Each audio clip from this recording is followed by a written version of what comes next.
afternoon, everyone in this room and everyone on the internet. My name is Csaba Pléh. I am co-chair of the Science Education thematic mission of the Budapest Hub of the Academia Europaea. The Budapest Hub was established in December 2020 on the initiative of President László Lovász, who was stepping down at the time as the president of the Hungarian Academy of Sciences. And on the initiative of Professor Lovász, an organization was established where the Budapest Hub of the Academia Europaea is working in coordination with the Hungarian Academy of Sciences also in Budapest, naming mainly that the administrative staff of the Academy is helping the actual working of the Budapest Hub.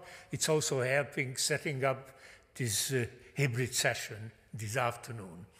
The Budapest Hub was initiated due to certain interest in widening the international academic cooperation over Europe, and also in consciousness raising about some partly local, partly international issues related to environmental consciousness and water management and similar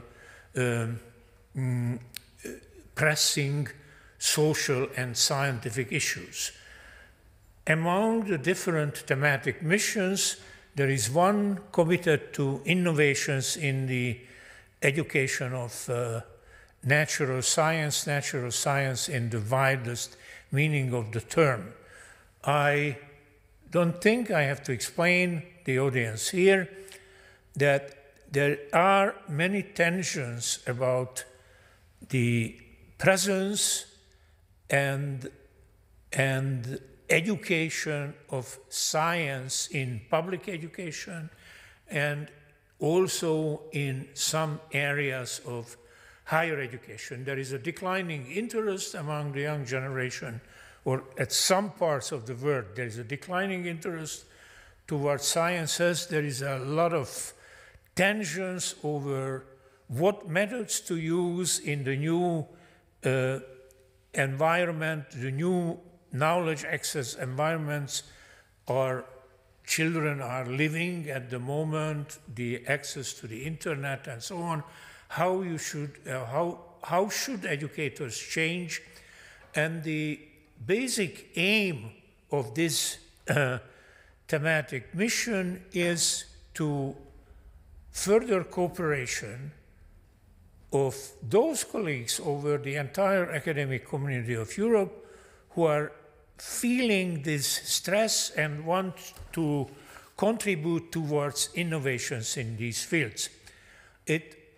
The activity of the Budapest Hub and this thematic mission started in rather difficult times, difficult in the sense that we had travel restrictions because of the coronavirus pandemic, but still we managed to have two meetings in 2021, one in March, which was an entirely internet-based meeting on the specific issues of how to teach science using the internet, and also how to make, for example, there was one contribution, how to make available the tools of the internet and the World Wide Web to do actual human research in the restricted environment and so on. In the fall of 2021, in a cooperative effort between the Budapest Hub of the Academia Europaea and the Presidential Council of Public Education of the Hungarian Academy of Sciences, whose president is seated here and he's going to chair one of the sessions this afternoon and also have a presentation on his own, Professor Benő Csapó. So in cooperation with Professor Benő Csapó and the co-chair of the Akadémie Európai Hub, Eszter Gselmann, who is also here. Meeting was organized by Hungarian participants in Hungarian language, a joint meeting between the mentioned Hungarian Academic Committee and our thematic mission on the innovations of science education in Hungary, especially in the field of physics and chemistry. And we also had some efforts towards data gathering that was not too successful. We still are searching to find real cooperations between the different hubs of the Académie Européenne and to promote cooperation between stakeholders. In our case, it's stakeholders of educating science and research on educating science. I'm very glad that in today's hybrid meeting, we will have very challenging and interesting talks and also a general discussion of issues of science education as are sort of coming up in the present-day European scene. I'm going to give the floor to Eszter Gselmann. She's going to explain the whole sort of information flow during this session, and also for those colleagues who are watching us over YouTube, how they can participate in discussions and so on. Thank you in advance for your attention.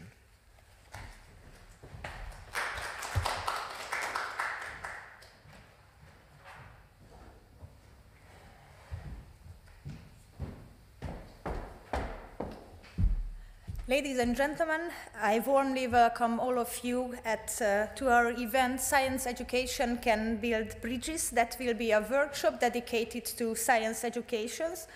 The organizers of this workshop are, from one hand, the Presidential Committee of Public Education of the Hungarian Academy of Sciences, and from the other hand, as Professor Pléh says, the Akadémie Európai Budapest Knowledge Hub. My name is Eszter Gselmann, and today I will moderate this workshop. And together with Professor Csaba Pléh, we are the co-chairs of that thematic mission that was mentioned, called the Methodology of Science Education. As Professor Pléh says, in accordance with our mission, we consider it one of our most important tasks to be able to mediate between Hungarian and international researchers as a connecting link or as an information hub. So that's why we already organized 2 workshops. One was organized, in fact, in the middle of the pandemic. And the second one was a Hungarian workshop, and now today workshop will be our 3rd workshop. So before we start the talks, I would like to speak a little bit about the technical details. As you can see in the program today, the program will be divided into basically 2 parts. At the first part, we will listen to 4 talks. Each of them will be a 20-minute talk, and this will be followed by an at most 5-minute question or answer session. And after that, we will have a panel discussion that will be moderated by Professor Benő Csapó. So, as I said, today we will have 4 talks. The first talk will be delivered by Professor Jari Lavonen, who is the head of the department and the professor of physics and chemistry education at the Department of Teacher Education, University of Helsinki in Finland. He has been the head of the Finnish Graduate School for Research in Mathematics, Physics and Chemistry Education. He has been researching science and science teacher education for the last 25 years, especially the topics science curriculum, student interest, and motivation in science. Today, Professor Lavonen will speak about engaging secondary students in physics learning through project-based learning. So, Professor Lavonen, I would like to kindly ask you to start your talk. So, first I would like to say something about the curriculum we are following in Finland, because the work we have done, of course, it's in the context of the Finnish curriculum. So, science curricula in Finland in middle school, high school, emphasizing the disciplinary core ideas. So we have a long tradition to reduce the number of concepts we are introducing in the science lessons. So what are the core ideas? They are somehow important across science and engineering domain. They are explaining, they are generative, you can use them for investigation and problem solving, and they are relevant. And second, our curriculum emphasizes student engagement in scientific and engineering practices, such as asking questions and planning investigation and making models. And then the curriculum emphasizes students' active role in building new knowledge and also the use of knowledge in different situations, collaboration. And now one new characteristics during the last 7 years has been the integration of transversal competencies to the learning of science.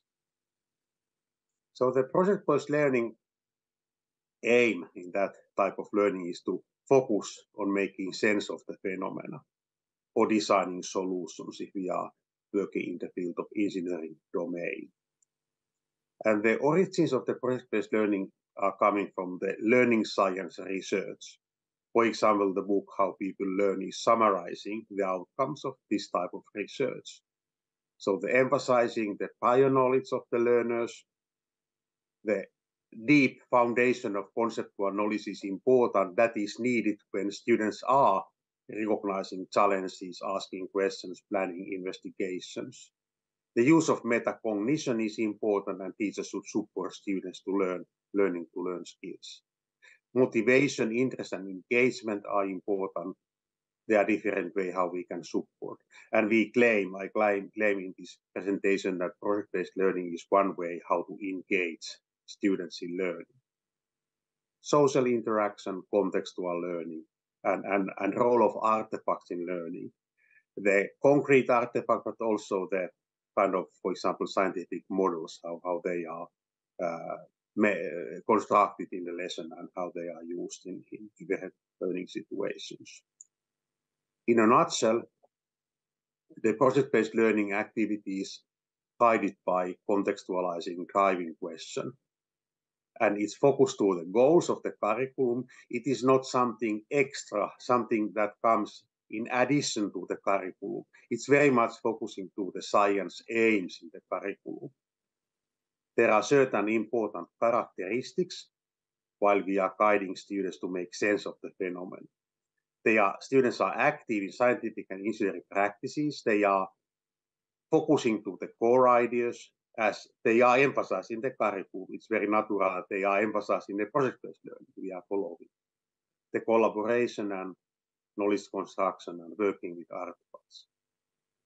Teacher's role is really important. Here is scaffolding students' learning processes and formative assessment. We do not rely on heavy summative assessment and testing. We are much more focusing to the learning process and how the teacher can scaffold the learning process. This is an example of the upper secondary physics lesson. The students are aimed to help to become familiar with the Newtonian mechanics. The aim of the learning module we developed together with teachers, where as follow, you can read here. The students learn to analyze data on motion and recognize when the objective moves with constant or changing velocity. So the objectives are combining the knowledge and skills. So they are competence type of aims. They are learning to analyze relationship among the networks on macroscopic object, its mass and acceleration. And they learn how to apply scientific and engineering practices for designing, evaluating, and making experiments in the field. So they were the aims for the module, and the aims are very much coming from the curriculum.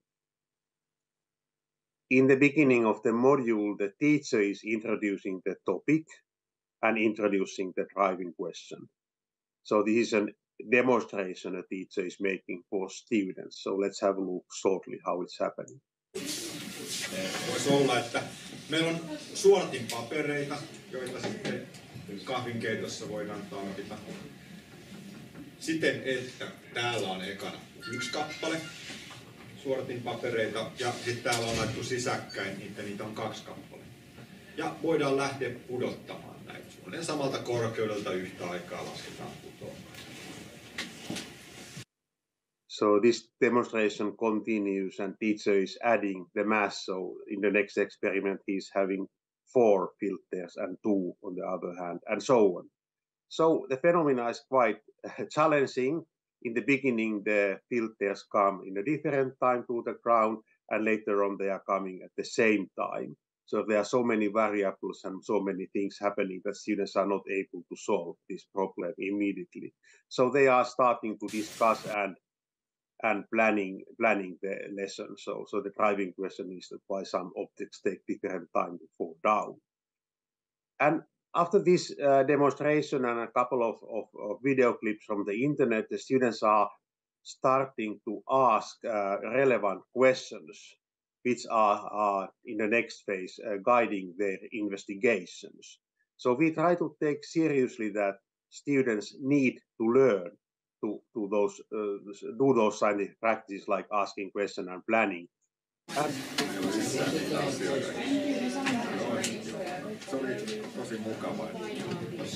So the role of teacher is to support students' thinking and analyzing of the phenomena, and later on they will discuss about the preliminary questions, and they decided that maybe it's clever to first study the phenomena of falling or movement in general, and then analyze the reasons why the movement is changing or why it is not changing. So this is an example of the group of students who have made a design, and then later on they are measuring the phenomena and coming to the scientific model that are describing the phenomena they are studying. Näyttää, että tulee jotain semmoista yhden näköistä kuvaa ja ei oikein saa selvää.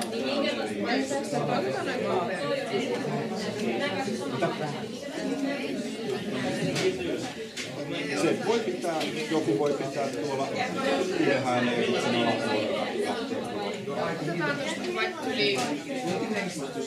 Saatte itse päättää, mitä mittaa. Tässä ei ole mitään väliä, miten mittaa.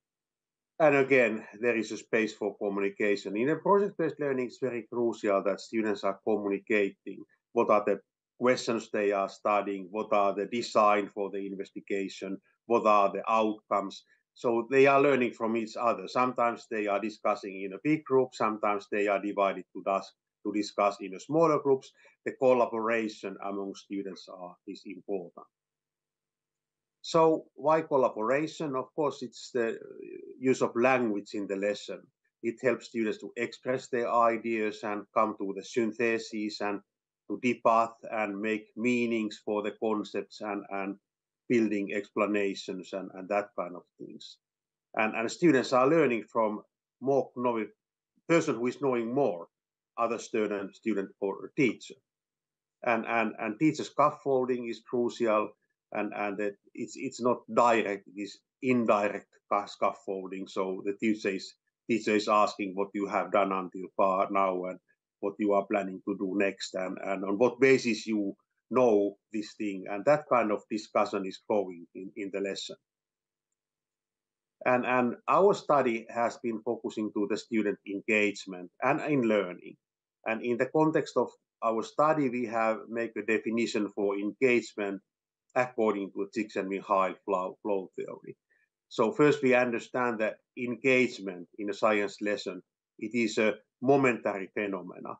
it is varying, it is not constant, it depends on the situation where students are learning. And in a very simple way, there are three preconditions for student engagement. The situational interest, what is the skill related to the task, and challenge of the activity. And the challenge is important in science learning. The challenge should be appropriate. It is the engine that propels interest and skill to new levels. But in a kind of engagement situation, all those three, the interest, skill, and challenge are high enough, and that are kind of preconditions for the flow. So let's have a look for our research, what we have found out from students' learning.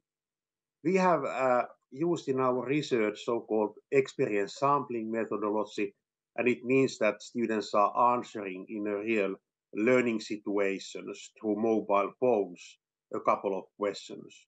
In addition, we have used video recordings, interviews, and cognitive tests.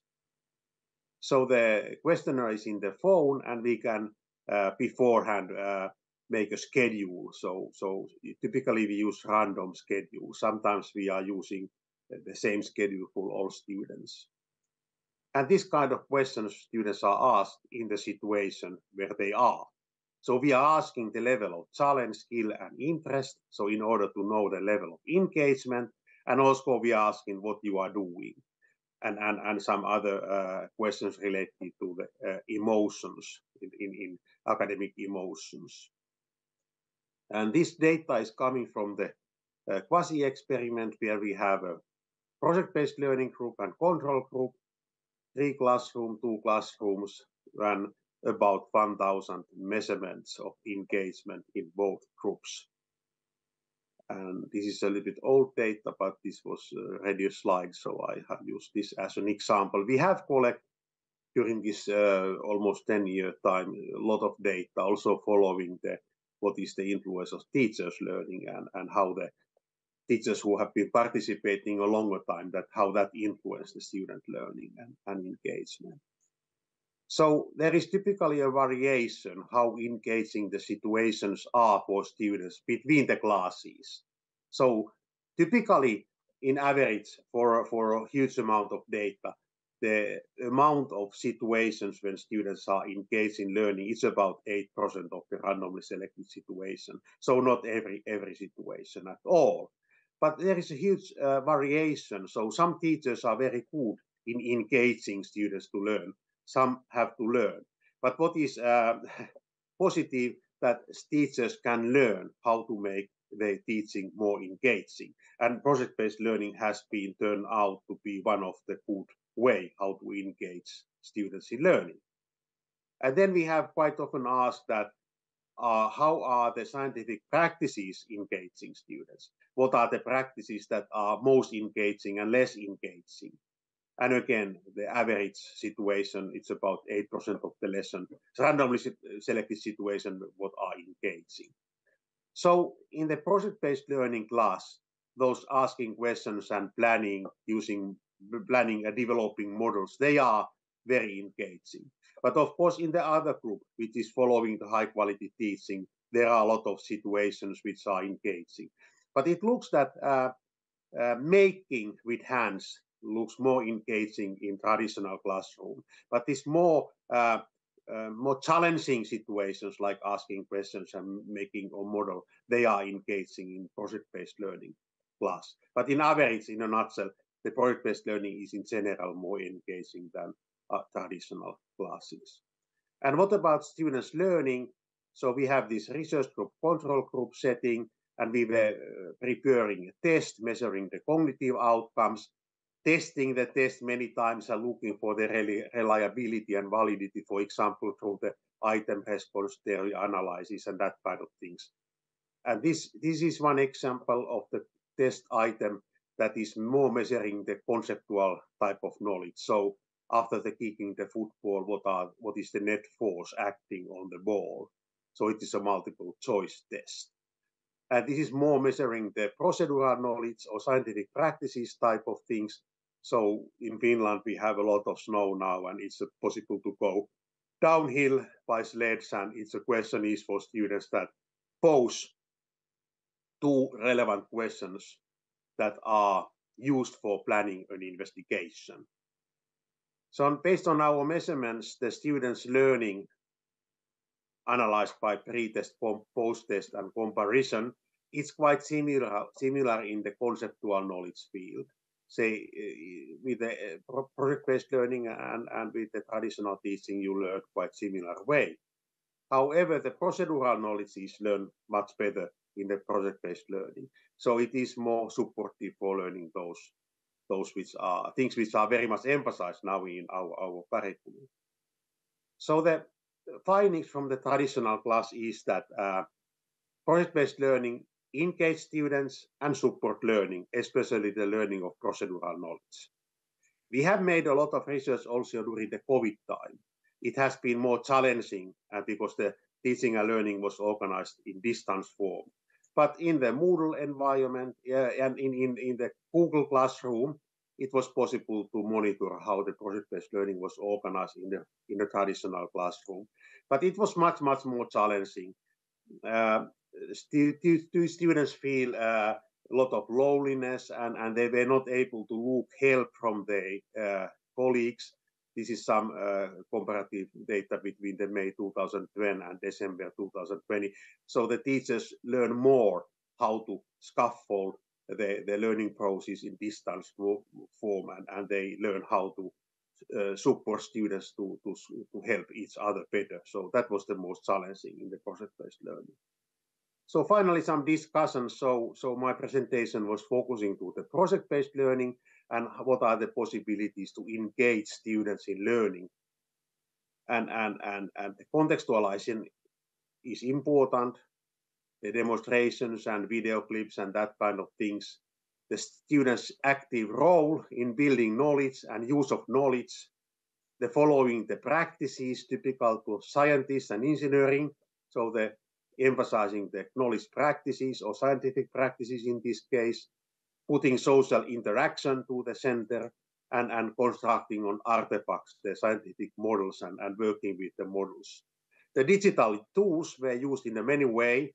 The students are nowadays in Finland using computers in the classroom a lot, almost all the time. And for example, they are saving the research questions, they are to the common board, and they are able to look what the other groups are doing, learning from each other. And they are doing the measurements with the computer systems. And teacher scaffolding, of course, that is the crucial issue. So thank you for this possibility to introduce very shortly our experiences on project-based learning and some outcomes in the field. And if you look from the Google Scholar, my name and project-based learning, you can find a lot of key papers that has been published by our group. So thank you for this possibility.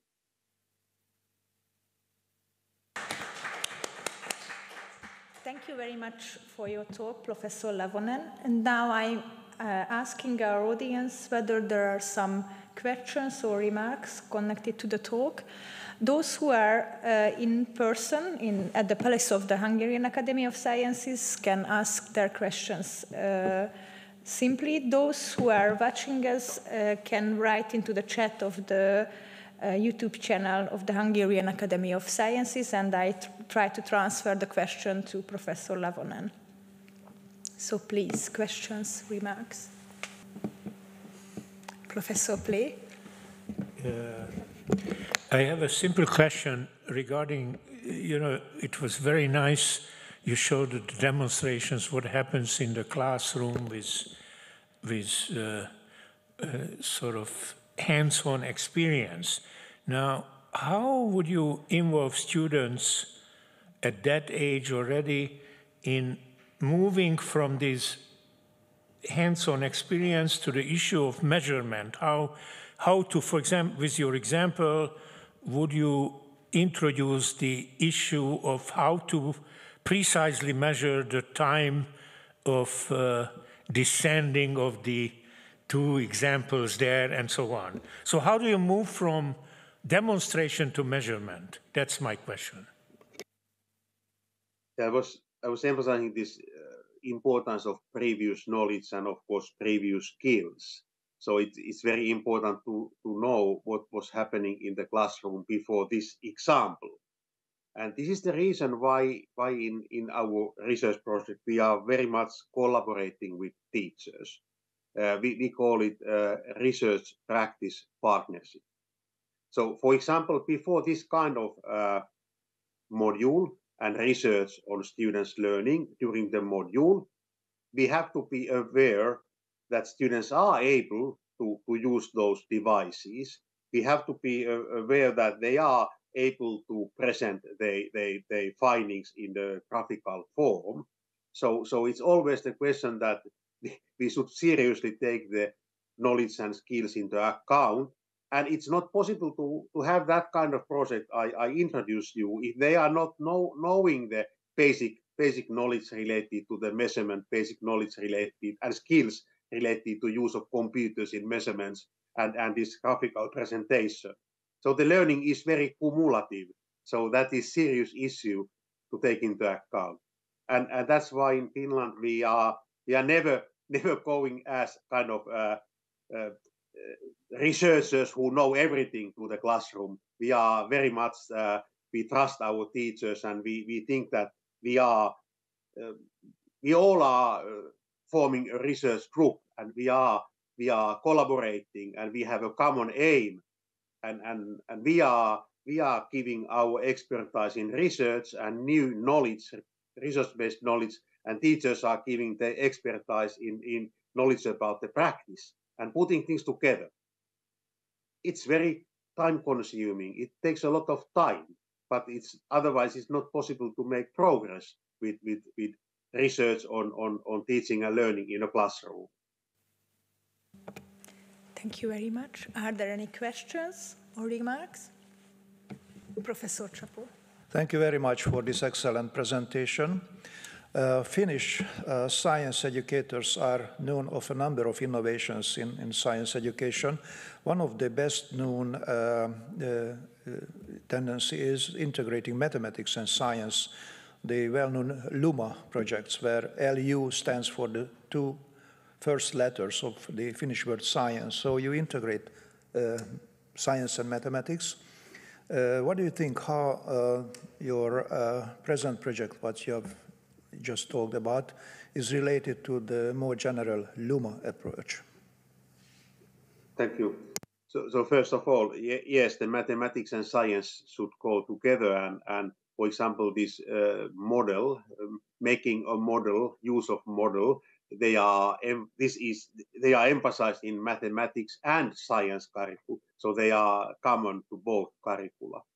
Quite often the teachers who are teaching physics, they are also teaching mathematics, or even mathematics, chemistry, and physics, all those 3 subjects. Yes, there is so basically we are teaching disciplinary-based sciences, so the physics, chemistry, math separately. But nowadays it is a tendency to integrate more, and there is in the curricula, there is emphasized that every school should have at least 1 week for integrating not only sciences but art, so this kind of STEAM education approaches.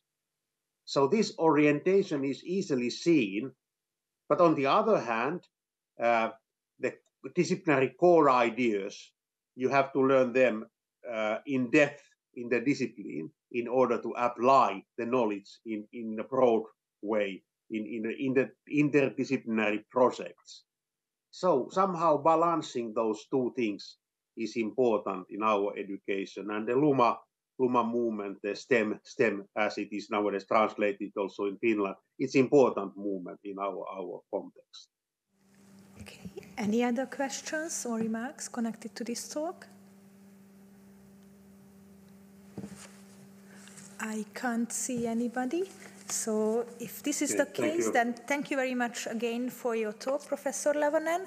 And we will proceed to our second speaker, who will be Professor Miia Rannikmäe, who is a professor in science education and the head of the Center of Science Education in the Institute of Earth and Light Sciences within the Faculty of Science and Technology in Tartu in Estonia.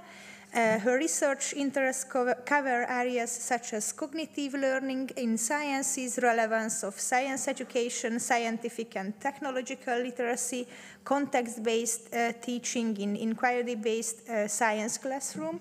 And today she will speak on new possibilities in teaching methodologies in science education. So, Professor Rannikmäe, the floor is yours. We are listening to your talk. So hello, and my talk is about new teaching methodologies in science education, which is based on previous projects which we have been running here in Estonia and with international partners. And this goes back a couple of years. So starting from 2015-18 multi-core project, then a continuous project about sidecar where also Finnish partners are involved, and Erasmus project, including Estonian Ministry of Education and Science project, where we are working on context-based assessment of students. So my talk is supported by my research staff, and their names are here. So research has shown that students don't know much about science-related careers, and they are keeping away becoming scientists, and they see that school learning is not as they want, and when they move from middle school to gymnasiums, and less students are thinking about career in science. So hence why science teaching needs to change. And this is a major question to most of the science educators. And so it is a very important question also for us. And summing up why it needs to be changed is if we say that in students' eyes, it's irrelevant, students don't see usefulness, it's not interested, don't feel that it's student-centered. So too abstract. I'm myself chemist, so we know that in chemistry there is a lot of abstract concepts, but we should make those that they are linked to students' lives, and students feel that this is not so abstract, it's more close to them. And obviously students do think, especially girls, that science is difficult. But if we now look at Education 2030 documents, then worldwide it has been emphasized that we need to promote among students skills. And these skills, in some documents, people keep telling that these are work and life skills. In some documents, they are 21st century skills. In my slide, we name them STEM, transdisciplinary skills, because these should be promoted across all STEM subjects.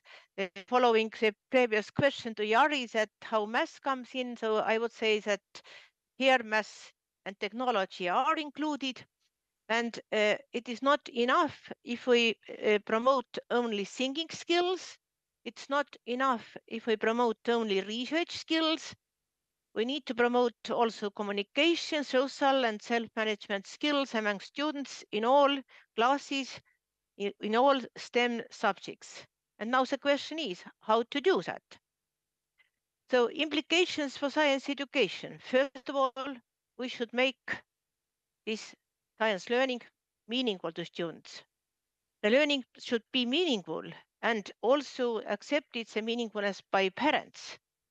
And the learning should be related to the curriculum, and we shouldn't forget that curriculum is stipulating the contextual areas, and we need to follow that, and should be definitely useful.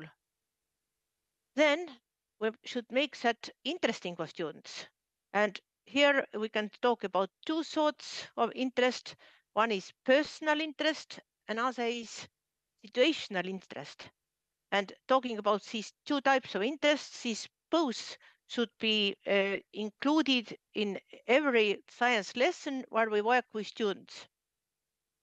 So talking about the relevance, the science teaching should be relevant to students so that students feel I need that, that is important for me, it's meaningful, and I want to follow, know more about what has been told in the science classroom.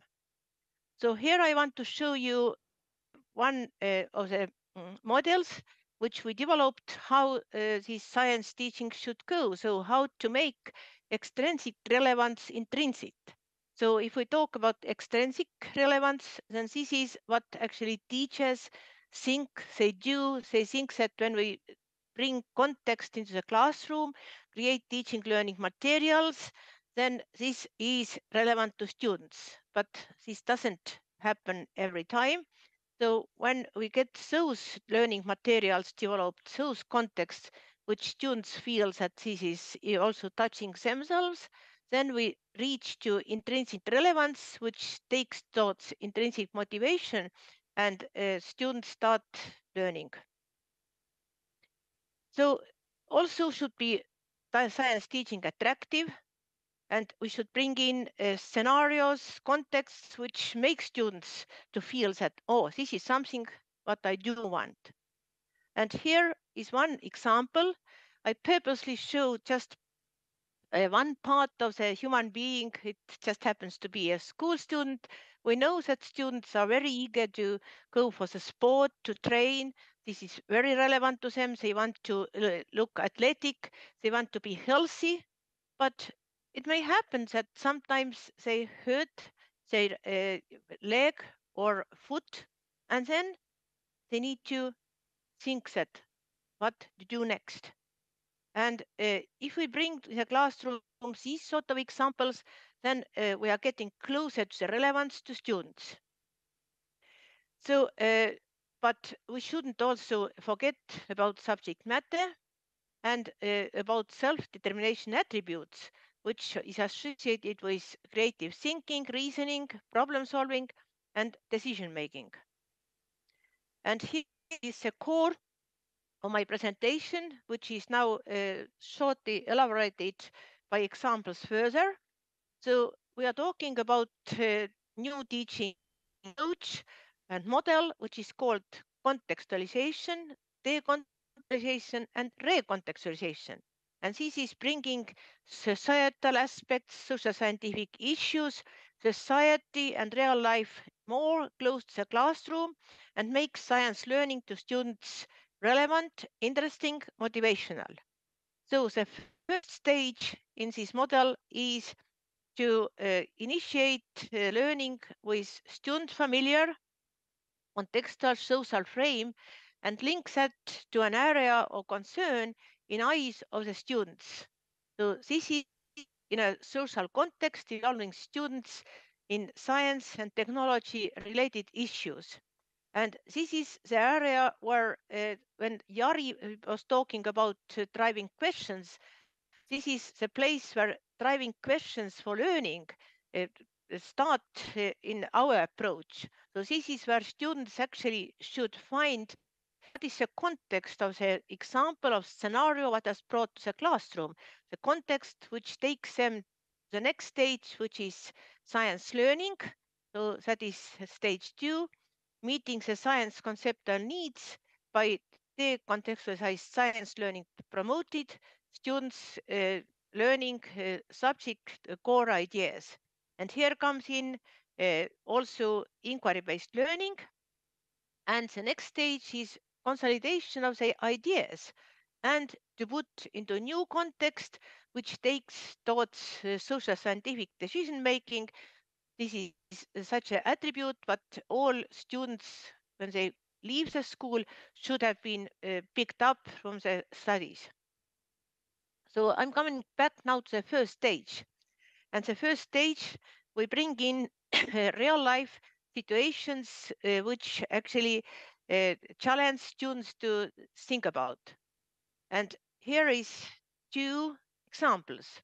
So you can see on the left-hand side, healthy person who is student or a friend of the student who is going to athletics and wants to be healthy, nice, and strong.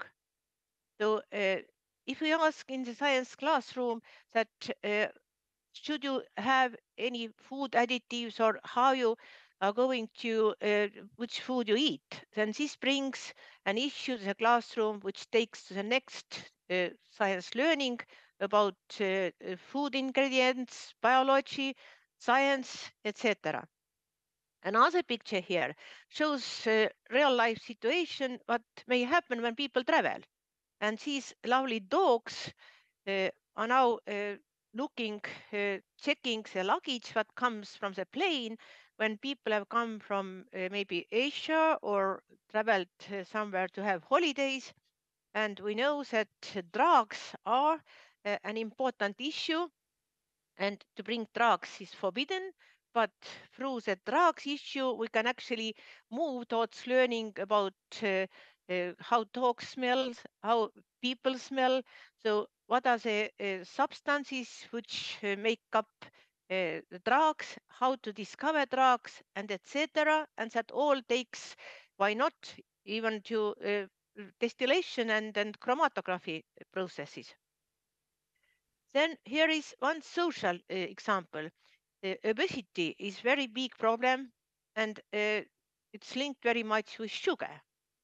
So the scenario to bringing the classroom could be that there are representatives of the private enterprise and representatives from their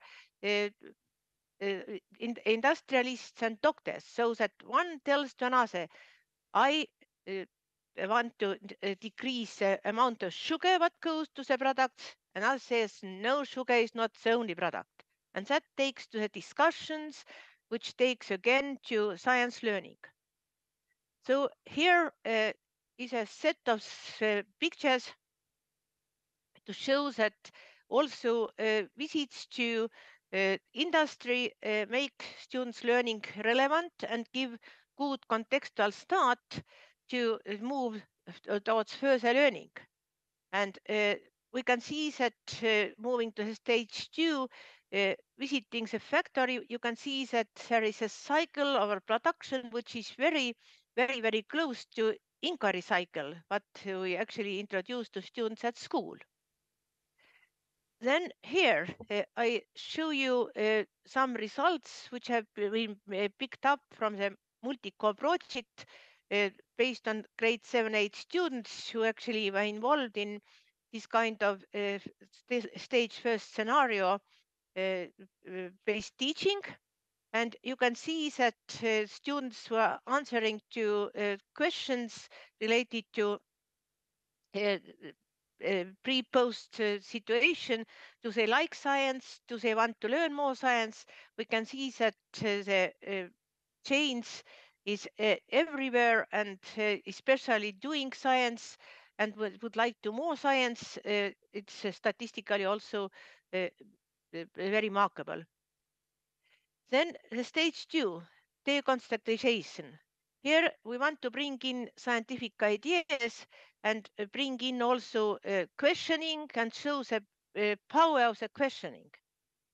And now I want to share with you one slide where I introduce how best to introduce to students the power of questioning. So we could introduce a scenario about girls in the classroom. One of them is liking science very much, another doesn't like. And they both have their own career choices made. But yeah, yes, the issue is one likes science, another doesn't. And teacher is recommending them to go to do job shadow program. Then the job shadow program ends up with walking around in the industry. Currently, this is made as a cosmetic industry. And students who went to do job shadow, they are walking around and they have freedom to ask any questions they wish. So there is a lot of places to stop and a lot of things to ask. And questions that students have been asking have been recorded by those people with whom they were discussing. And here, as a learning exercise, I brought 2 types of questions which students were answering. So one of the students was asking very, very much broader and more meaningful questions than another student. And the story continues that the same girls met in the industry high-level person who came to check what's going on in the laboratory. And girls were talking also to that professor, and he was interested what girls were doing there. And then girls were talking what they were doing and writing on piece of paper why they came here and what they were interested in. And months later, one of the girls got the invitation to be a scholarship to continue in industry, and the other girl didn't.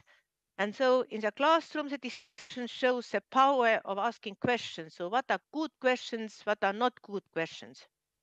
Now the stage 3 in the model that takes to decision making, shows the scientific decision making. And here I use the case of the dead CV, which is a wonder of the world. And if the scenario has been used and introduced to students earlier already as a wonder in the world, related to the salts, the huge amount of salts which one can extract from the seawater, then here is the task so that to make decision that what should Israelis do with the sea to whether to produce salt, cosmetics, or keep that as a natural reservoir. And this is heavily scientific decision what students should make, but they make that based on science. And going closer to the end of my talk, whatever we do in the classroom, using 3-stage model, using contextualization, decontextualization, recontextualization, we need also to assess what we have been introducing to students and what students have been doing. So if we don't ask students, don't assess students how good they are in solving problems, how good are they in making decisions, then what we have been doing doesn't work. And here is characteristics and levels which we have been developing here in Estonia over 4 years time project, what can be evaluated amongst the students using e-platform for testing. And for the testing, we have been using context-based tasks.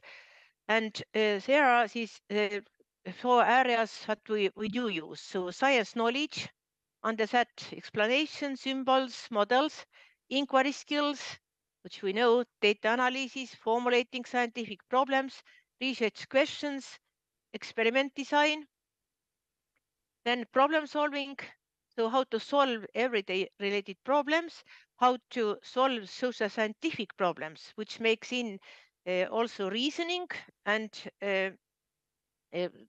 justifying the issues why to reason this way. Communication skill, creating a text to internet research, and obviously nature of science aspects, which takes to the values. So social scientific decision-making example in the test I just show you. So students got a task. The context was about Dead Sea, as I showed to you, and there was many tasks related to Dead Sea, but this social scientific decision-making task was the following. So students were asked to justify that what do they suggest to Israelis, whether to focus on tourism, focus on establishment of cosmetic industries, or focus on agriculture and enjoy homegrown food for local population. So these choices that students were making, they had reason. And the marks they got based on the types of reasoning they actually presented. So then more different aspects they brought in, then higher level the answers were in our minds. Then one explanation task, which is linked with picture what I showed about a boy or girl who actually injured the foot. So using the cooler bag to cool down the foot. So which of the given statements is the most correct, and students can choose in the test one of those, not many of those, and these are created based on the students' open-ended answers, which has been collected over a period of time, and each of them give insights where are problems in students' thinking, in students' knowledge, whether they mess up some terms or they don't understand what is heat loss or endothermic or exothermic.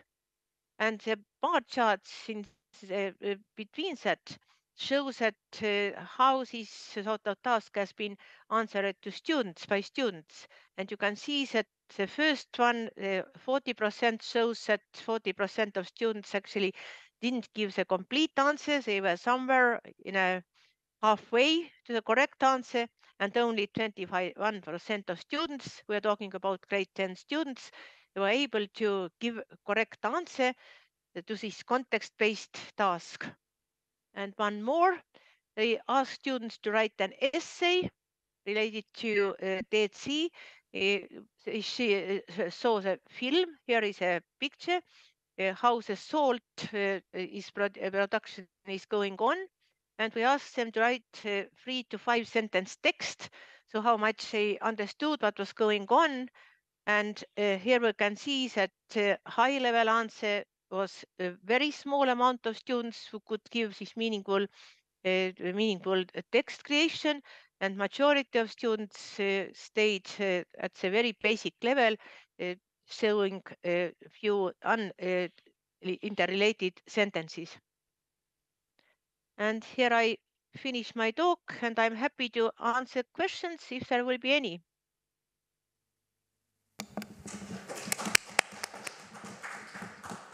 Thank you very much for your talk. Now I'm asking the participants whether there are questions or remarks connected to the talk, either here in person or at our YouTube channel. I can't see anybody, so maybe during the panel discussion there will be some questions connected to your talk, but now I can't see anybody, so we'll proceed to our third speaker, that will be who will be Professor Eckhard Klieme. Professor Klieme is a professor for educational science at the Goethe University in Frankfurt, and he is also the director of the Department of Educational Quality and Evaluation at the German Institute for International Educational Research. His current research priorities include school effectiveness and teaching quality assessments of achievements in schools. But today he will speak as an experimental study on adaptive science education in primary schools. So, Professor Klieme, we are listening to your talk. Please. Hello, everybody. Thank you very much for inviting me to this session of your European network. And in contrast to the previous speakers who have talked about a lot of activities and research projects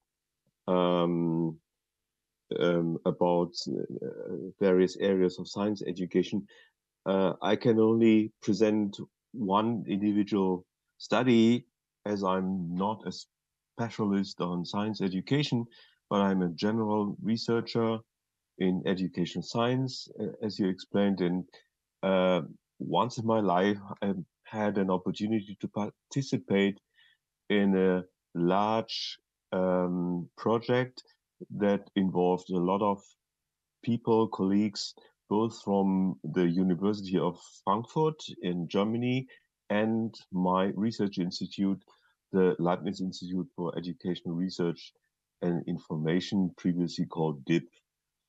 The main principal investigators were my colleague Ilonka Hardy, who is a professor of early science education at Frankfurt, and myself. And most publications, as you will see in a minute, were actually authored as first authors by Jasmine Dekristan and Benjamin Faut, who are now professors in Wuppertal and Tübingen, respectively. This project was based on 3 areas of educational research. The first area is research on generic teaching quality. We have done such research for 2 decades now in Germany, starting with the TIMSS video study in 1995. And we came up during analysis of the TIMSS video data more than 20 years ago with a model that has had a positive career in German-speaking countries and later also on an international level. And this theory assumes that there are 3 basic dimensions of teaching quality, namely classroom management, which is the foundation for many more sophisticated aspects of teaching, supportive climate, which is driving mainly student motivation, and cognitive activation, which includes many aspects of teaching that help students to do deep level thinking and advanced reasoning, etc. And through depth of processing and reflective learning, cognitive activation should have a major impact on knowledge and understanding. So this has been used in many individual studies, mainly in German-speaking countries. And on the left, you see the more recent overview of findings. In the following, I will quite often provide references to publications, and as I will share my slides with you afterwards, you can look that up if you like.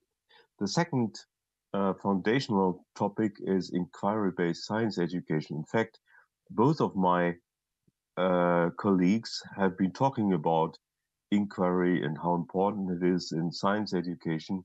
And the video that Jari showed us is a perfect example of inquiry-based science education, which is basically based on the idea that scientific practices, as they are implemented by researchers in science, should also become a central organizing theme for teaching and learning science in schools. So in school, in classes, as we saw in the video and also in Mia's presentation, students should be encouraged to establish hypotheses, plan and implement experiments, do observations, interpret and explain their findings. Research so far has shown mixed results in terms of the effects of inquiry-based science, and most researchers agree that there is still some need for guidance, meaning guided inquiry is more effective than entirely student-controlled inquiry, but it is also more effective than direct instruction in terms of student achievement and conceptual understanding. The third topic is adaptive teaching. This is quite an old concept in education research. It has been coined by Corno and Snow as early as 1986, and they came up with a definition that teaching is adaptive if it arranges environmental conditions to fit learners' individual differences.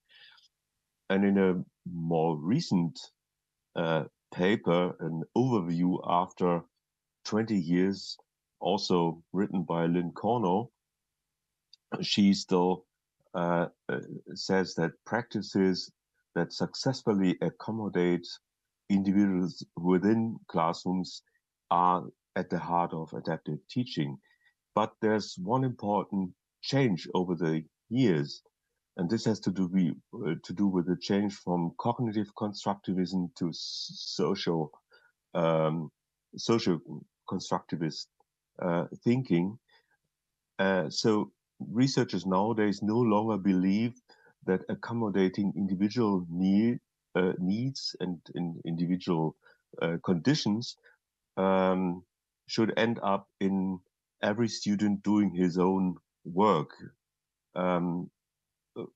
But rather, instead of individualized instruction, what Lincoln now suggested was finding a middle ground in which most, if not all, students can participate in learning. That is, using the variation that is within a classroom to have students argue and collaborate. And we adapted this point of view, assuming that in our projects, students should be supported in forming a community of learners working within heterogeneous groups and thereby supporting the self-regulated learning of all students. Now, how did we implement this idea? The study was focusing on the topic of floating and sinking. It was implemented in 3rd grade in primary school. Altogether, there were 4.5 lessons, so about 7 or 8 hours of teaching, learning on this topic. And we applied a curriculum, including teaching materials that have been developed some years ago, also by Ilonka Hardy, at that time collaborating with Elsbeth Stern, then at the Max Planck Institute in Berlin, now in Zurich, and others. And they came up with an inquiry-based approach for the teaching of floating and thinking, very much based on learning materials, student experiments, and so on. And these materials already included adaptive elements because students were working in groups, doing experiments, and the teachers were supposed to provide individualized assignments to different experiments based on student current understanding. So this is, the whole thing is already an adaptive kind of treatment, but we added additional treatments that were supposed to make this kind of teaching even more adaptive. The basic story was similar in all classrooms. We introduced a kind of story in the beginning where students received information on someone who had been lost on an island and now tries to sail away from that island. And the question is, which materials could help this person build a raft in order to sail away from the island? And of course, the scientific question behind this is, which materials would be able to float and which will sink? One of the first tasks in the curriculum is a thought experiment where students are asked about material that is supposed to be taken from Mars to Earth by astronauts. And there's one little piece that is sinking in water. And the question is, what would happen to pieces that have different shapes? And of course, even if the student has just applied the material concept of floating and sinking, he or she would answer that all of these pieces would sink because floating and sinking depends on the material. That is the first stage of conceptual development, as research has shown. And the next stage is simple density. And the third stage that can be reached even without a lot of formal thinking in primary schools is relative density, where the density of the specific material is compared to the density of water. And here's our first add-on adaptive practice, which is formative assessment. We are using diagnostic tools called brain teasers to students. And these are tools that help the teacher to diagnose the type or level of conceptual understanding reached by the students and react by providing differentiated feedback to students and also suggesting additional learning activities. For example, these questions to the right can be answered correctly only if the student has already understood the relative density concept.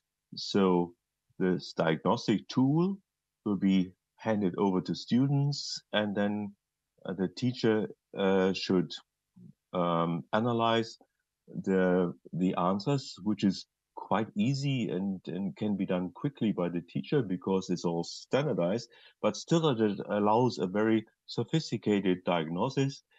Namely, if there's no mistake, then there can be tasks for further application and transfer to new situations. And there's a template for feedback saying you have fully understood and now please move on to another situation where you can apply your knowledge. Whereas when there's some mistake in this diagnostic tool, there are different types of feedback also prepared by the researchers, and the teacher is supposed to provide different recommendations for next steps in experimenting and learning. The second add-on intervention is called scaffolding instructional discourse. So the teachers in this condition are supported by this kind of cue cards where there are additional, for each task within the curriculum, there are additional suggestions for questions that the teacher can answer or ways he or she can model problem solving. I think you are all familiar with the notion of scaffolding. The idea is that the teacher would facilitate whole class discourse through using these cards, and that will help him or her to request arguments, explanations from students, confront them with contradicting evidence, suggest new experiments and so on, thereby providing help with scientific reasoning in class. The study design was an experimental design, group randomized experimental design, where we had actually 3 experimental groups and 1 control group. There were the 2 treatments I have been talking about, scaffolding and formative assessment, and there was the 3rd treatment, which, if you like, we can refer to in the discussion, including peer learning. And the treatment control group was implementing an approach for parental consulting, so something that is not related to science learning at all. After randomization, each of the 54 classes was allocated to these groups, and then teachers received a long training, several days of training. One part that was similar for all conditions, including the control group, was a science education a seminar on how to teach floating and sinking. So we wanted to make sure that all these primary school teachers are actually able to teach the topic of floating and sinking, which is quite a difficult topic in primary school, on a high level, but still there was an additional training for the add-on adaptive practices. And these were then applied first as direct application with the researchers providing instruments, for example, the diagnostic tools and standardized feedback were all prepared by the researchers. And then there was a transfer condition that was where the teachers themselves had to implement the add-on situation. And there were different tests, questionnaires, and videos taken. Let me very briefly show you the findings from our studies. First, of course, we needed to do some implementation checks to be sure that the teachers in our experimental conditions actually implemented these additional practices. And as you can see here, for the case of formative assessment, the implementation check showed that 100% of those teachers actually implemented the assessment in their class in the direct application condition, while in a transfer situation, just 1/3 of them implemented the assessment. So it was very difficult for teachers to do the transfer while the direct application worked well. And also there was quite some difference in the quality of feedback. What is interesting is that the degree of implementation or the fidelity of implementation, as we called it, is quite strongly related to teachers' knowledge of misconceptions, which we also assessed through a test, at least in the direct application condition. Regarding effects in multi-level analyses, controlling for individual student intake, like we controlled for cognitive ability, for science competency, and for language proficiency, there was a significant positive effect of formative assessment compared to the control group, but there was no significant effect, even a slightly non-significant negative effect for scaffolding and for peer-assisted learning. We were also looking in the same paper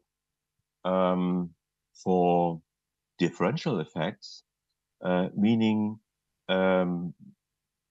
that if these additional practices were actually adaptive, working in an adaptive way, we would expect that low achieving students, in this case, students with low language proficiency, which is a general indicator of their academic readiness to learn in school, students with lower levels of this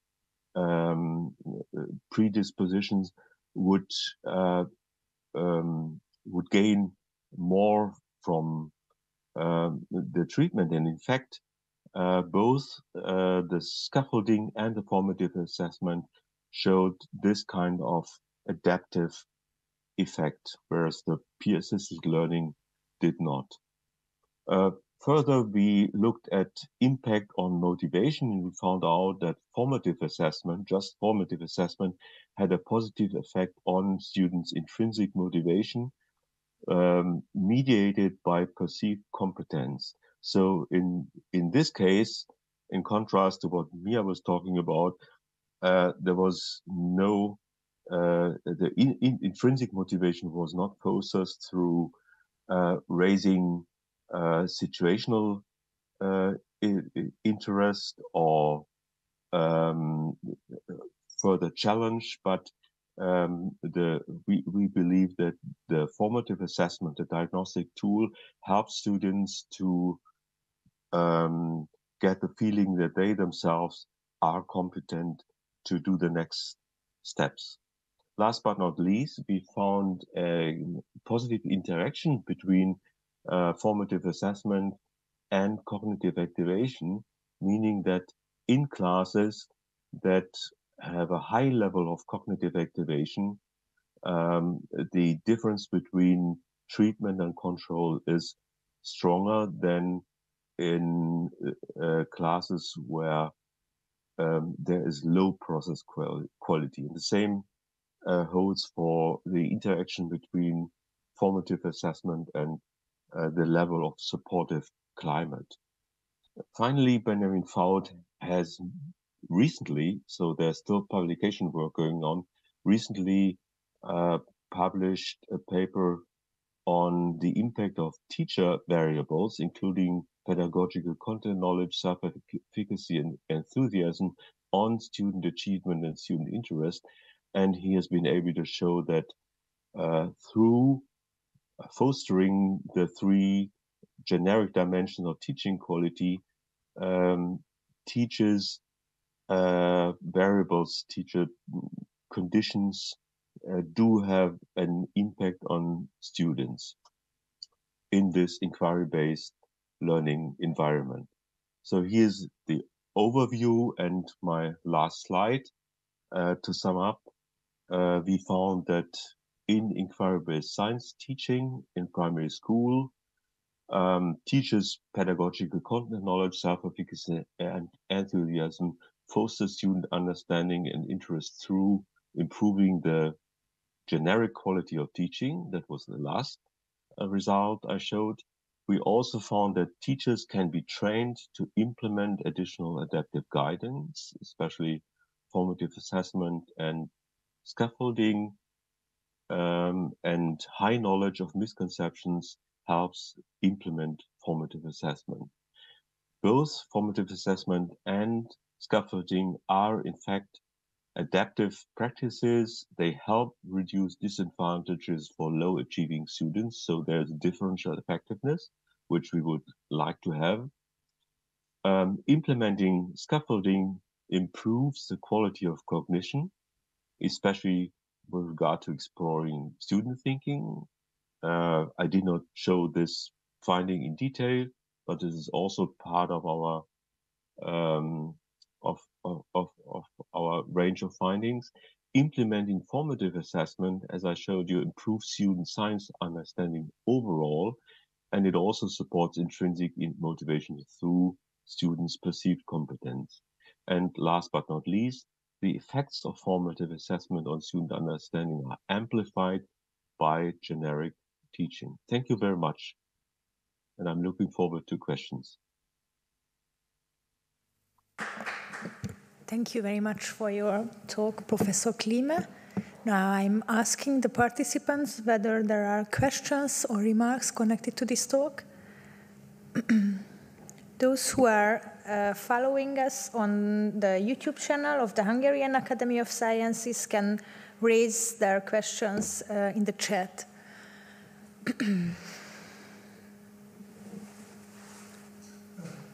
Please. Thank you. My name is András Patkos. I am not an expert, I am a physicist. It was very attractive in your presentation how carefully you prepared the teachers when you started the assessment to implement your strategy. My question is rather general. Did they have a chance, these teachers, to couple back on the possible modification of your research strategy by their own experience. How creatively can teachers participate or join your research projects? Thank you. Mm-hmm. Thank you. This is an important question, and it deals with the strategy of educational research and how researchers like myself and my colleagues in our team would best collaborate with practitioners, with the teachers who actually teach students in class. In this case, in that study, that was a very traditional approach. We designed the study, we even designed the interventions, both the general inquiry-based science teaching approach and the add-on adaptive strategies. We provided the tools like the diagnostic tools, etc. So everything was even scripted, so that in the end, teachers were asked to implement a kind of scripted instruction in their classroom, which is not the natural setting, and also it is not what you would do in teacher in-service training. I fully agree with that. So that was not a study involving teacher in-service training, and it was not a study in something like design-based research. The teachers were very much asked to follow our instruction.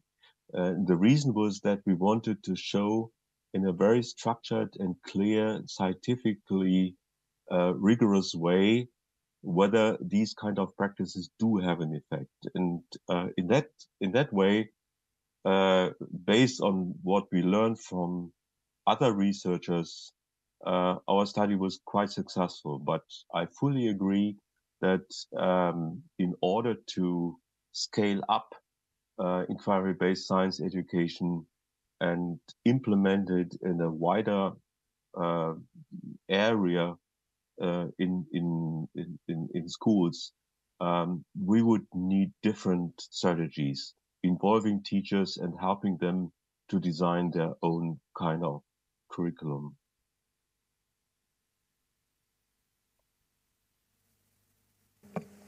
Any other questions? By the way, we've been invited to give talks on that study and that approach in a number of conferences and teacher training seminars and so on. So that's the way we transfer this. So of course we try to reach teachers and support them in taking this up. Are there any questions or remarks? I can't see anybody. So if this is the case, then thank you very much again for your talk, Professor Klieme. And last but not least, we will hear a talk that will be delivered by Professor Benő Csapó, who is an educational researcher and university professor at the University of Szeged, where he heads the Doctoral School of Education and the Educational Theory Research Group that was founded by him. During this workshop, he will speak on supporting early science learning with online assessment. Please, Professor Csapó. Thank you very much. So we have been dealing with developing an online assessment system for personalizing students' learning, supporting personalized learning. By personalized learning, we mean that we have to adjust teaching and learning to the individual needs of the students. When we would like to adjust teaching to the individual needs of the students, we have to know where student development is. But students' development may be different in a number of different dimensions. And so to inform teachers and students and other stakeholders when students really are, we have to assess their development. This project covers three main domains: reading, mathematics, and science, but today I'm going to speak about science. So when we would like to measure such domain, first we have to define what to measure, and we have to show why we measure what we really measure. So we have to develop assessment frameworks for science. First, I would like to show you how we concluded to measure something in these assessment frameworks. I would like to introduce the scientific foundations of framework development. Then I describe this assessment system. Then I show how this assessment system can be used in education practice. And finally, I show what would be the future developments in this project. So first we started dealing with structure and organization of school knowledge about 3 decades ago.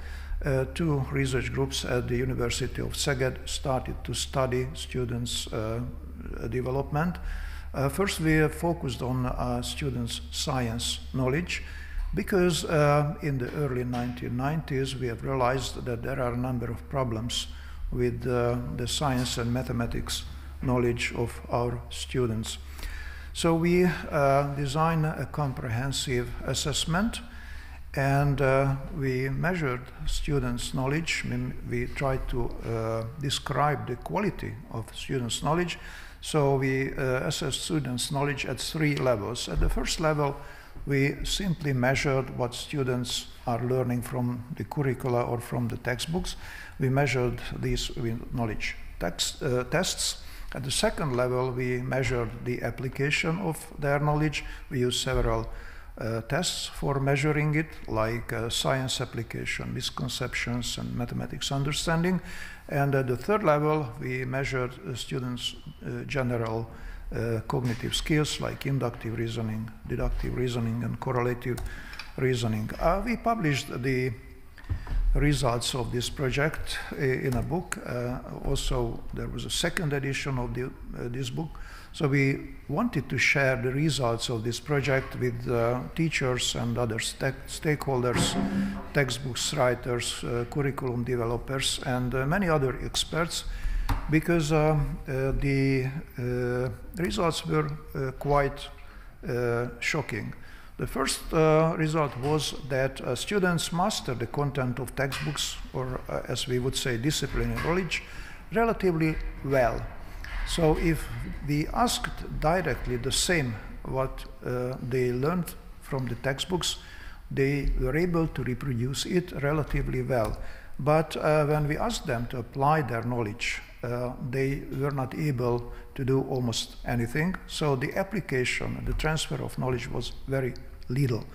This is a continuous experience concerning the knowledge of Hungarian students, that even if they learn something from the textbooks, they master the disciplinary knowledge, they are not able to apply the same knowledge even in other contexts of the same subject or in other subjects, like learning something in mathematics. They do have difficulties to use the same knowledge in physics or chemistry. And the school has little impact on the development of students' reasoning skills. Even if there are some smart students who can solve the general ability tests relatively well, it's not related to their school learning. The school has really little impact on students' cognitive development. So we continued exploring this phenomenon in more details, and my colleagues devoted large empirical studies to explore some of these specific fields, like science, misconceptions, analogical reasoning, metacognition, problem solving, and some others. So then we continued with theoretical generalization of the results, that we defined 3 levels of assessment. First, we measured disciplinary knowledge. At the second level, we measured application of knowledge. And at the third level, we measured thinking skills, general abilities, general cognitive skills. Based on these, we developed a 3-dimensional framework. And these 3 dimensions later on were this framework, this model was the basis of the framework development. I've indicated at the bottom of these pages some of the English language publication, what you can study for the details if you like. So then we concluded that application of knowledge is very problematic, and this should be improved, strengthened, and also the psychological dimension of development is less visible. So if we would like to improve the quality of students' knowledge, we have to make these dimensions visible. What students learn at the field of disciplines is quite clear because it's on the textbook. So we know what students are expected to know from chemistry, physics, biology. But it's not so clear for teachers what reasoning skills really mean. So we have to show them, and also we have to assess where students are in their specific reasoning skills. Therefore, we started developing this diagnostic assessment system about 1.5 decade ago. Those who are interested in the details find a number of materials at the website of the project, edie.hu. So the first, let me speak about the framework development. Every major assessment project has a framework. So PISA and TIMSS publishes the frameworks well before the actual assessment. I'm just showing two of these, and the third one is our assessment, I mean the third book, the diagnostic assessment framework. PISA focuses on application in our terms, literacy as it's named in the PISA assessment. TIMSS has recently content, reasoning, and application dimensions, and in our diagnostic frameworks we also focus on content, reasoning, and application. We developed this framework. We have invited a number of international scholars to help us to develop these frameworks. First, we published them in English and also published them in Hungarian, and if you are interested, these volumes can be downloaded in English also from the website of our project. Focusing on science, I would mention that every volume presenting the framework had a co-editor from the given domain. This science book was co-edited by Gábor Szabó, who is a research physicist. And in the first 3 chapters of this book details the reasoning, the literacy, and the disciplinary dimensions of the assessment. Finally, we established such a actually 4-dimensional framework, because in one dimension, in one face of this cube, we show the 3 dimensions: thinking, application, and disciplines. And this big cube is divided into 27 small cubes. So it shows, for example, how thinking dimension looks like in living sciences in the 1st and 2nd grade of primary schools, and it is detailed enough to give an idea of the item developers, what they are expected to do when we would like to measure students' knowledge.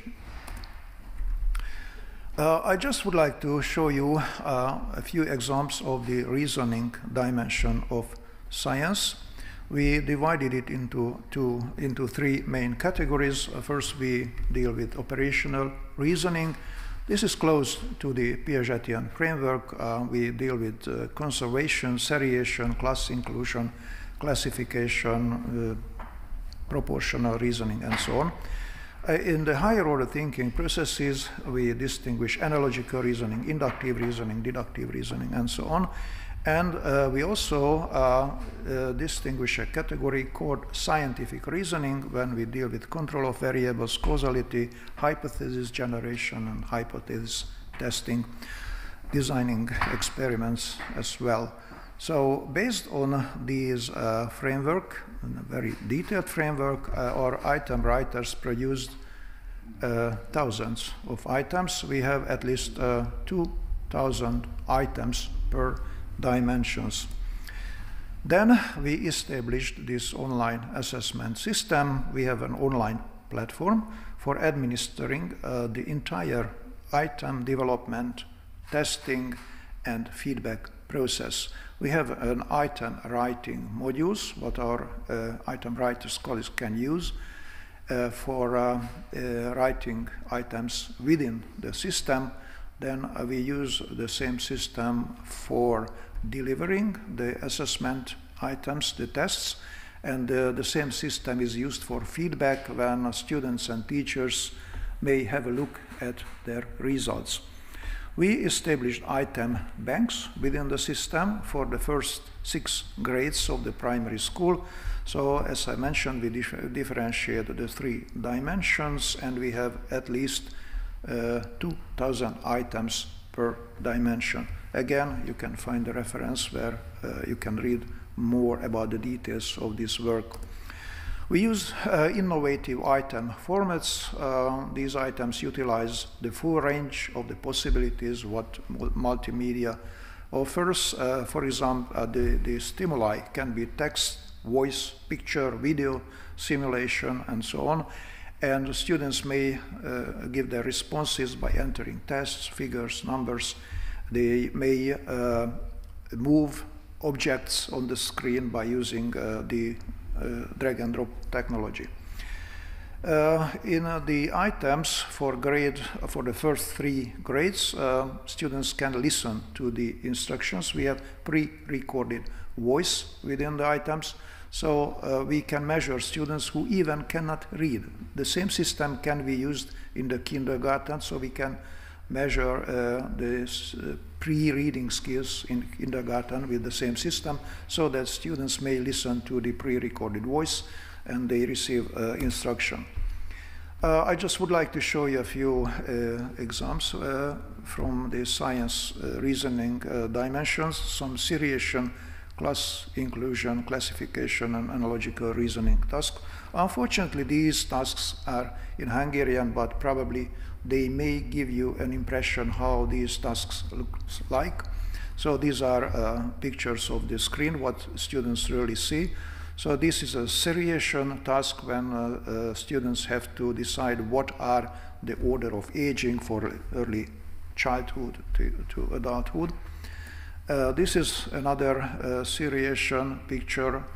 Probably it's not so trivial for students in every country, but wine production is well known in Hungary, so students have to order how different steps from grape to wine can be ordered. This is another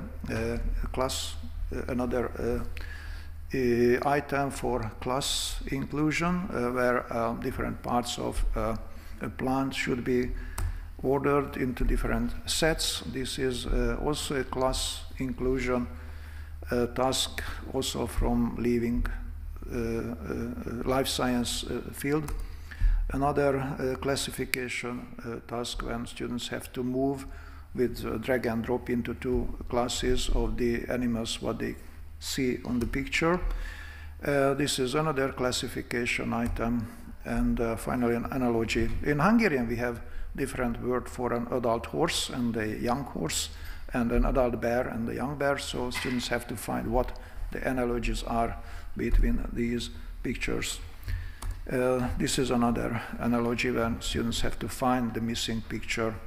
So please take into account that we are dealing with very young children at the first 2 or 3 years, and these are the items that are suitable for measuring their reasoning skills. As I mentioned, we have hundreds and thousands of such items, and when we would like to explain teachers how they should develop their students' reasoning skills, it's not enough to define, not enough to tell them what class inclusion or seriation is. We have to show them hundreds of tasks in the given context, how in that given context they can practice their students for developing these skills.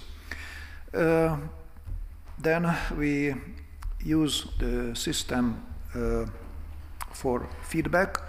After a testing period, the students immediately receive a feedback in the percentage of the total score.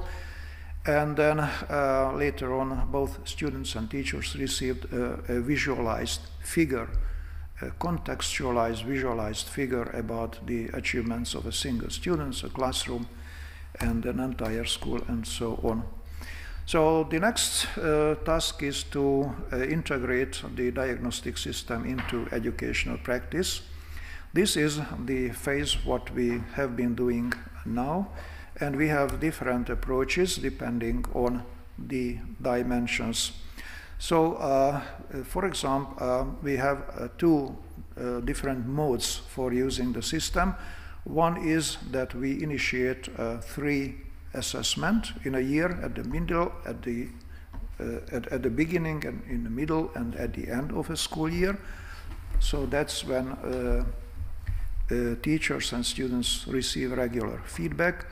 And also, teachers may initiate an assessment anytime. They may compose their own tests out of the item banks. Also, then they can start kind of an intervention between these 2 assessment periods. Depending on the dimension, there may be different kinds of interventions. We develop for the psychological dimension, for the reasoning, we develop game-based learning exercises. We have hundreds of similar tasks, similar to the assessment items, where students may practice their reasoning skills. Also, we may use such an intervention for the disciplinary knowledge. At that field, we use a digitized version of the mastery learning. We use Carroll's model of learning for mastery. Then we use how Bloom extended it into classroom learning, and we support these with the diagnostic assessment system. The idea of Carroll's model is that the degree of mastery is a ratio of time spent with learning and the time needed for entire mastery, and we have to combine these 2 quantities so that the degree of mastery should be close to 1. Bloom developed, based on these ideas, a strategy for the practical classroom application, so that he suggested to divide a longer teaching and learning process into learning units, which starts with pre-test, and there is a main phase of instruction. After that, so we teach what we really wanted to teach, and after that there is a post-test. Both the pre-test, when we explore whether the students are ready to learn what we try to teach them, it can be followed by a pre-compensation period, and also the post-test, when students have not mastered what they were expected to learn, can be followed by a post-compensation period. So this is the individualization according to the model of Carroll and Bloom. This model was tried out several times with paper and pencil tests, but it was very expensive. So we can use our system so that the diagnostic system can provide the pre-test and post-test, and at the moment we are developing another system with test banks, item banks, exercise bank that support pre-compensation and post-compensation. This is the phase what we have been doing at the moment, but of course when we would like to produce thousands of practicing exercises that supports teachers and students, we need more resources, so we have been waiting for a bigger project to implement it for the entire Hungarian education system. Finally, some conclusions and perspectives. I would say that the diagnostic part of the system is fully operational. We have over 1,000 partner schools, so we can measure the students' progress on a regular basis. But the personalized online intervention requires further development, and integration of the system into the school practice needs further research and development. So this is the real challenge what we have been facing now, and we do research and development at that issues as well. So thank you very much for your attention. Thank you very much, Professor Csapó, for your talk. Now I'm asking the participants of the workshop whether there are some questions or comments connected to the talk. Professor Pléh? In the middle of the talk, you mentioned that in some of the applications of the EDA system, you have 3 measurements beginning before the instruction, then middle of the school year at the end. Now, my question is, how do you choose the given items you administer, how you relate them to the content of the instruction material, or what's the reasoning behind choosing the 3 sets of items you use? Yes, altogether we try to measure 9 dimensions, 3 in readings, 3 in mathematics, and 3 in science. And for this regular assessment, we choose items fitted to the age of the students on a regular, on a kind of representative way. So we just pick items out from the system. Later on, we try to adjust the item difficulty levels to the actual developmental level of the students. The system allows personalizing even the assessment, so that if we had an assessment a few months ago, we know what is the expected level, developmental level of the students, and the system can pick items which are close to the actual developmental level of the students, so we can measure with a very high accuracy how much the students develop within a given period. So that's the potential within the system. At the moment, we just pick items on a kind of a representative way from the item pool. Other questions? If this is not the case, then maybe I have a question. So as far as I understand, as a result of a test, you get a result in percentage. So the student or the teacher knows that the children pass the test with an appropriate percentage. But for me, behind a wrong answer, then there can be different things. For example, let's imagine that the test is about acceleration in physics. Behind the wrong answer, basically 2 scenarios can appear. Maybe the child does not know simply what acceleration is, but the other possibility is that the child simply misunderstood what acceleration is. My question is whether it is possible to have some thoughts about those phenomena when a single student or a group of students has some problems with misunderstanding. Yes, of course, we have many data behind the percentages. So teachers may see the students' result at the item level. And also we use log files, and these log files may show how the students acted when they solved the tasks. Whether we of course record the time students spent with items, and we have many other background information about that. Also, we measure students in 3 dimensions, even in science. So when the teachers are practiced enough in using the system, may figure out what might the problems of individual students. But we also, the researchers, we have to learn how to make this huge amount of information better visible for teachers, so that they can discover the main troubles just in a glance. So this is a very interesting field of research, what we have to be engaged in. Thank you very much. Any other questions or remarks connected to the talk? I can't see anybody, so thank you very much again for your talk. And now we proceed to the second part of the workshop, and I kindly ask Professor Csapó to moderate the panel discussion, please. Yes, thank you very much. I am grateful for our international scholars to contribute this workshop. I've prepared some initial questions, maybe some overarching questions, what may relate to each presenter.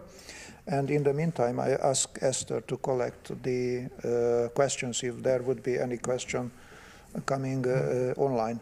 So I address these questions personally to our presenters, but of course any of you may respond to these because I think these are quite general. For Professor Lavonen, my first question would be the issue of guided and unguided discovery. This is a topic also for Professor Klieme. I remember that he and his colleagues published recently a review article comparing the impact of guided and unguided discovery, but it's always a challenge. How can we find the balance between the guided and unguided activities? The second issue is time management or a kind of a cost-benefit analysis. How much time we devote for project-based or inquiry-based or discovery learning, and what would be the benefit in terms of disciplinary knowledge or problem-solving skills or whatever outcome we may consider important. And the third question would be the impact of higher order thinking, the impact of problem-based or discovery learning on higher order thinking. So it's related also to my talk, because one of the main declared goal of science education is improving students' higher order reasoning skills. And we know from several PISA assessments, including the 2012 PISA problem-solving assessment, that most European countries fall behind comparing to the Asian countries, even in problem-solving and reasoning skills. So we have something to do at this field, and probably problem-based learning, discovery learning, inquiry-based learning is actually, this is one of the declared goals of these. So to Professor Rannikmäe, I would ask questions related to one of the sentences what I've seen on one of the screens, that teaching science subject content is not enough. This is something what I also wanted to highlight. What else you try to do extending the scope of science teaching? So contextualization is kind of an application or improving application skills or transfer skills. I just would like to ask you whether you agree with this one. Also, in several presentations, you used the term nature of science. It's quite, I would say, timely field of research, personal epistemologies and students' interpretation of science, and utilization of science, scientific results in our everyday life. It's a very important issue. The belief systems of students related to science and scientific results. It became especially visible when we had to digest and interpret the scientific messages concerning pandemic. And we had to understand a number of things, and we have to interpret scientific results, what sometimes were not so sure. We had to cope with the probabilistic results.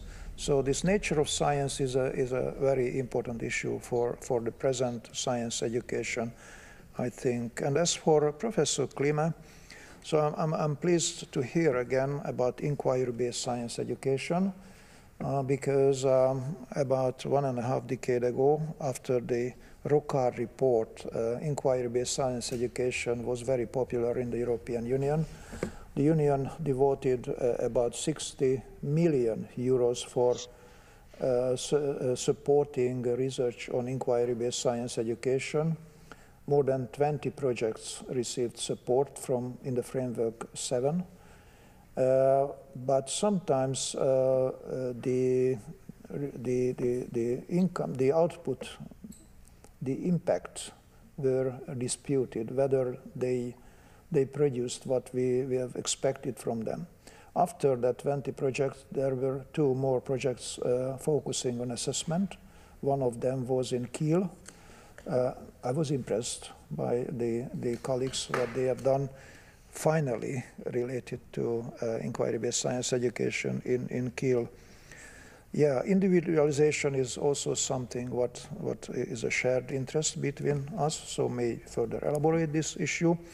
And I found another overarching issue what relates several of your presentations, learning skills, self-regulated learning, and I just would like to see how it is related to the Finnish Learning to Learn project, which became a kind of a trademark of the Finnish education research. So I think I gave you enough input, so you may reflect on each other or you just may answer my questions.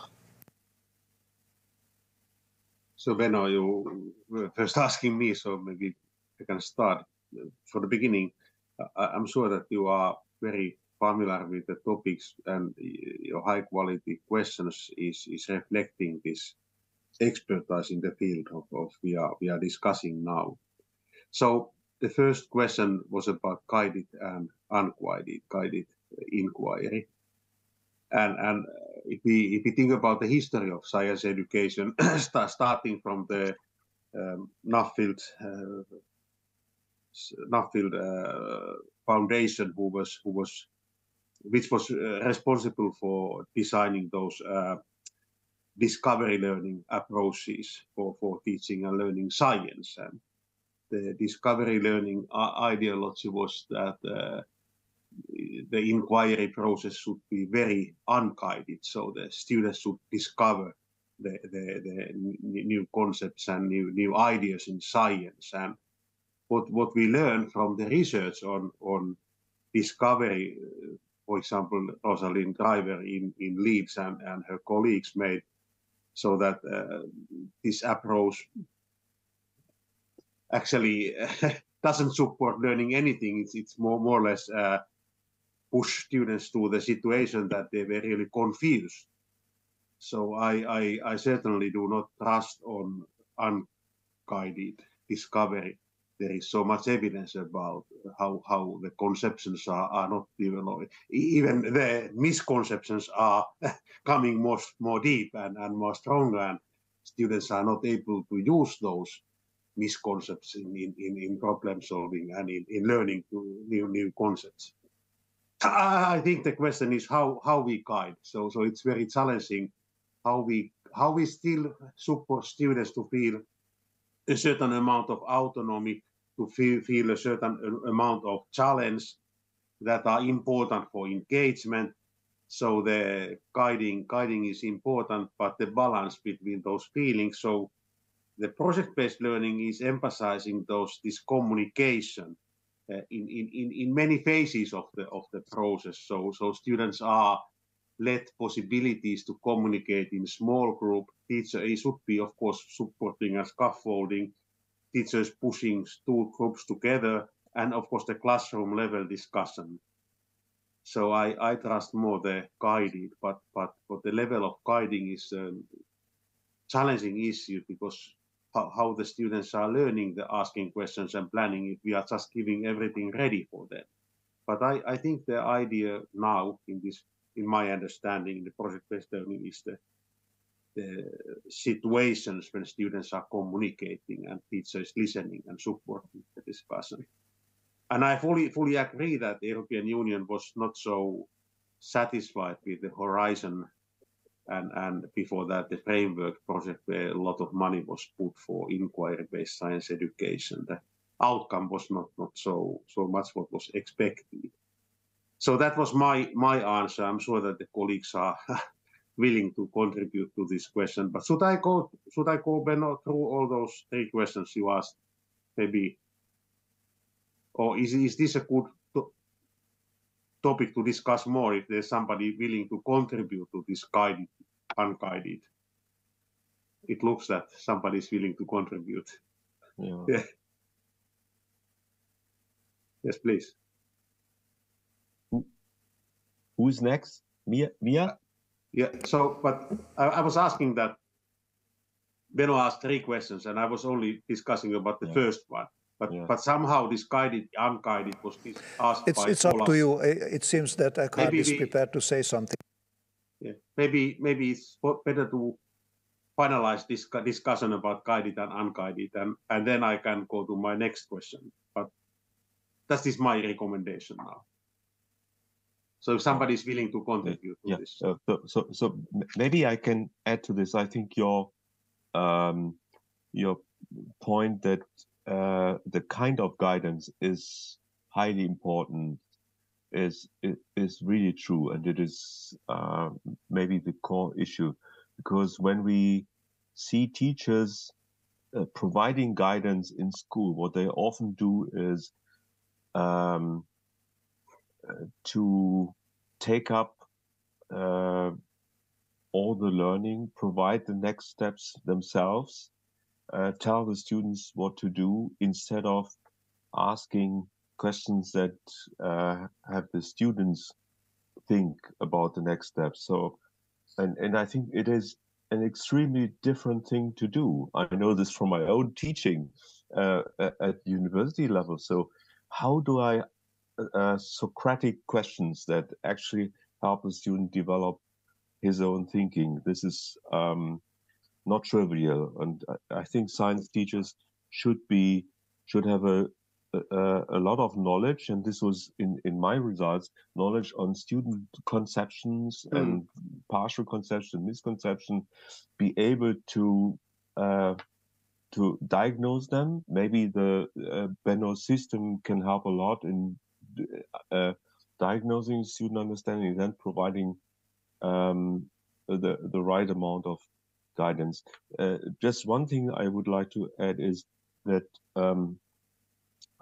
differential views are also important here. One obvious aspect is that, as we know from a lot of studies, low achieving students need more guidance than others.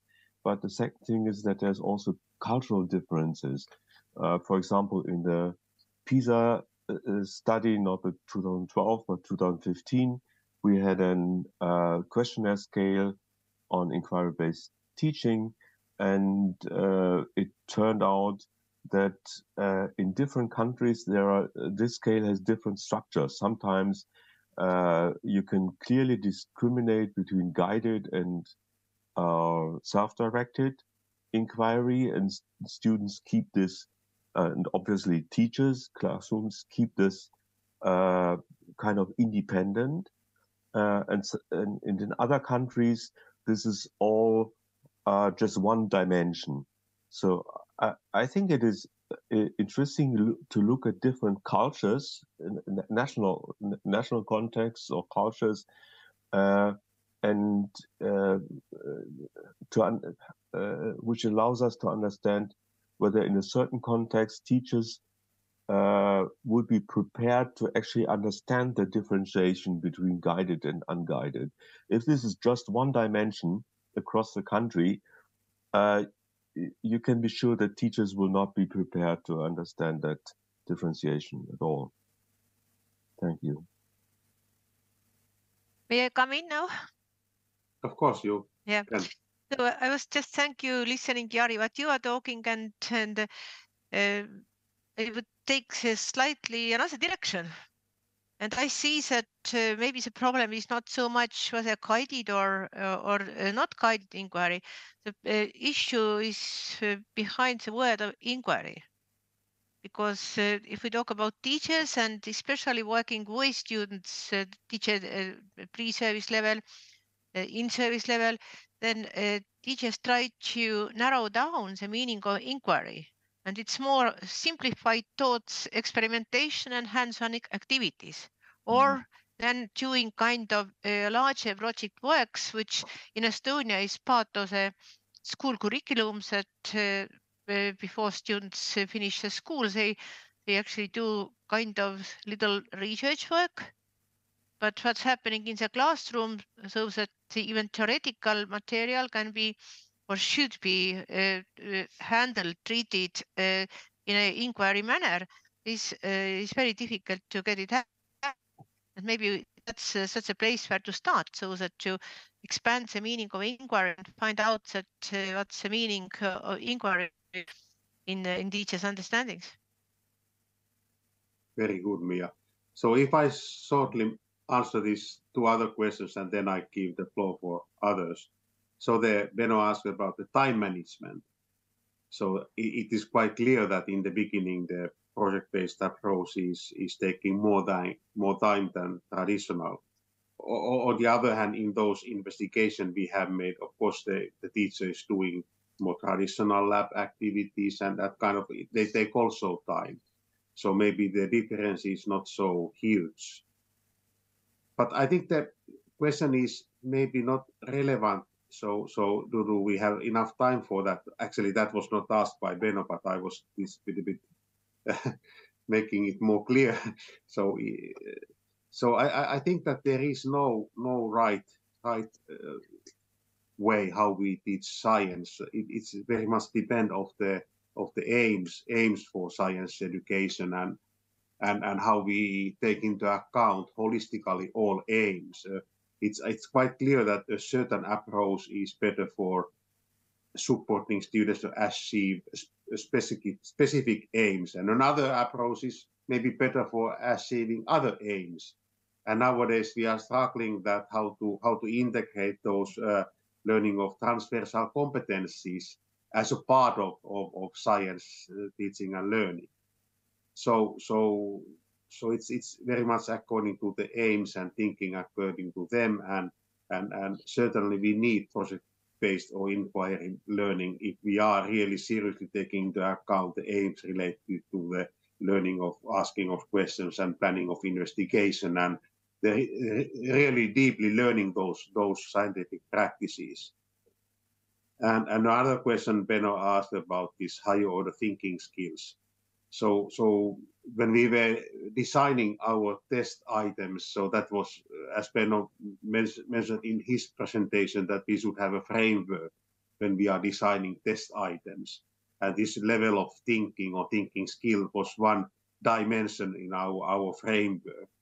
And of course there were some items where measuring, not memorizing at all, but somehow lower level of applying knowledge in a new situation.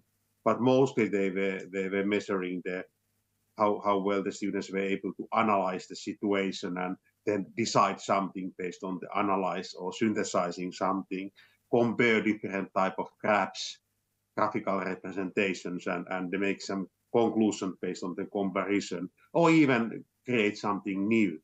So that is important to discuss about this higher order thinking skills. But on the other hand, somehow they were not so explicit aims in our project-based learning research, but implicitly they were very much in our thinking, and students had possibilities to learn those skills. And then at least in the framework we were using for designing the test items, they have a important role for designing the test items measuring higher order thinking skills.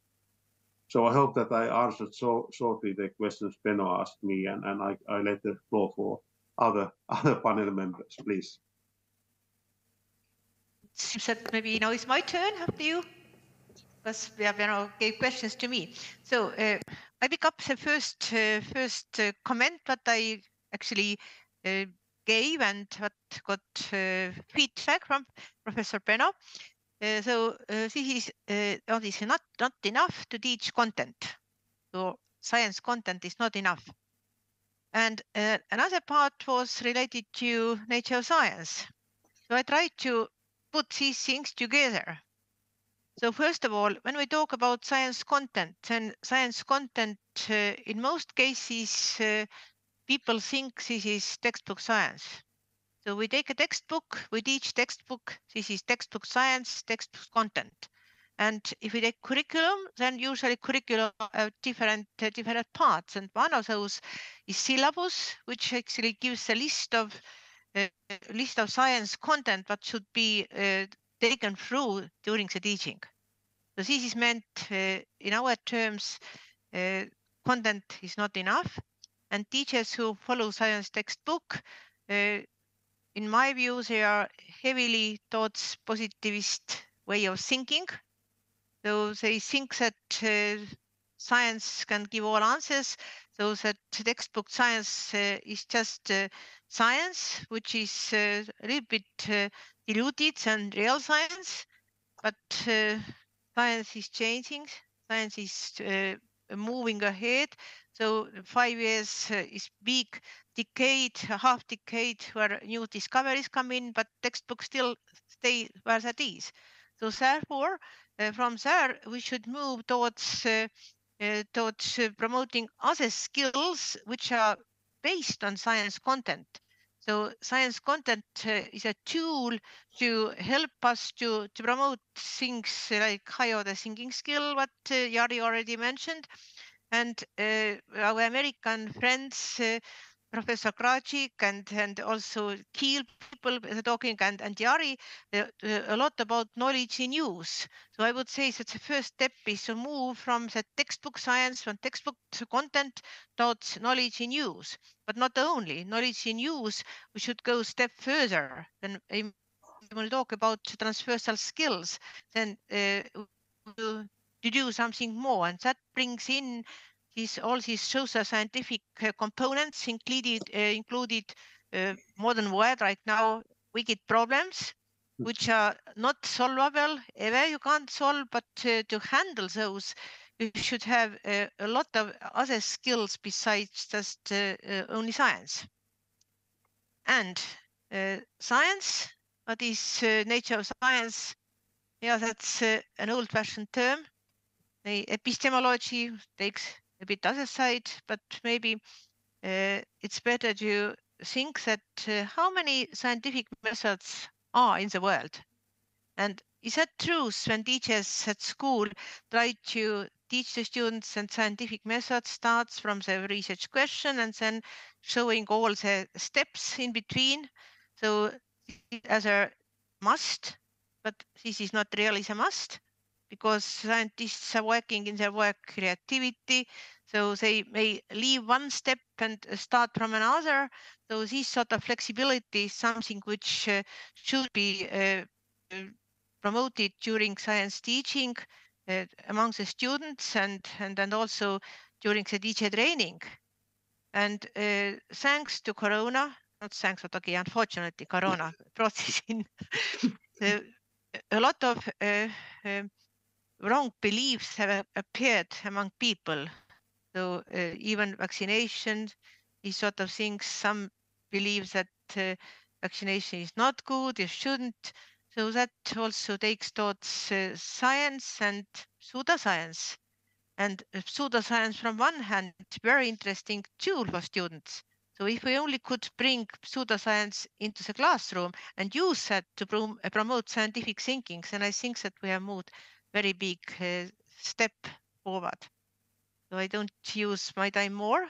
We'll be back if there anything will be needed to add, but that's it. Thank you. Thank you for your inspiring comments. And I ask Eszter whether do we have questions online? No. So we don't have the audience watching us online hasn't produced questions. So I think we use the time devoted to this part of our conversation. I would like to thank you, your inspiring comments. Also, I would like to mention that the Hungarian Academy of Sciences is very active in supporting education and educational research. And I hope that we can meet you in other frameworks in supporting these activities. Thank you very much. Thank you for invitation. Thank you very much. And I would actually forward here my invitation. So in 22 September, we had in Estonia, within the framework of Eckhard project, meeting in Estonian Academy of Sciences. And at the end point of this meeting was that we should keep working and collaborating between researchers from academies of sciences. And Professor Benő, you were one of the invitees who couldn't come this time, but maybe we can discuss further meetings in Estonia with all of you. Very good. I'm not ready to give an invitation, but I will have the opportunity to visit Szeged and collaborate with colleagues there in 2 weeks, 2 weeks from now. And I'm very much looking forward to this and to be in further contact with colleagues in Hungary. Thank you for this meeting. Finally, I would like to also say some words as a closing of our workshops. First of all, I would like to thank all the speakers of these workshops for their valuable and interesting talk. In the order of their talks, to Professors Jari Lavonen, Miia Rannikmäe, Professor Eckhard Klieme, and finally Professor Benő Csapó. And as we already mentioned, the Academia Europea Budapest Regional Hub uses heavily the facilities of the Hungarian Academy of Sciences based on a collaboration agreement. And finally, I would like to thank a person who did really much from the Secretariat of the Hungarian Academy of Sciences, namely Katalin Borvölgyi. I'm really grateful to your kind and valuable work. And finally, I would like to thank all the participants who were joining us on this today occasion for participating this workshop. So thank you very much for participating.